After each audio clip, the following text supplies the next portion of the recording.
ভাইয়া একটা dairy milk দেন। এই নাও ডেইরি মিল্ক, 10 টাকা দাও। আমার কাছে তো 2 টাকা আছে। 2 টাকায় কি ডেইরি মিল্ক পাওয়া যাবে নাকি? যাও টাকা নিয়ে আসো। ভাইয়া আমার বোনের জন্য একটা ডেইরি মিল্ক নিয়ে যাব। আমার কাছে তো 2 টাকা আছে।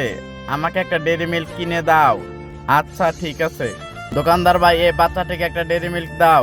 আচ্ছা ঠিক আছে, দিতাছি। বোন, তোর জন্য আমি ডেইরি মিল্ক নিয়ে আসবো। আরে এই মেয়েটি কার সাথে কথা বলছে? এখানে তো কাউকে দেখছি না।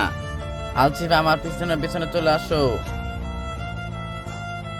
আরে এখানে কি করছে? বোন দেখ, তোর জন্য আমি ডেইরি মিল্ক নিয়ে এসেছি। এখন ওর চকলেটগুলো খেয়ে নি। আরে আলছিফা, এখানে তুমি কি করছো? আরে ভাইয়া, আমার বোনের আজকে জন্মদিন, এর জন্য আমার বোনের জন্য একটা চকলেট নিয়ে এসেছি।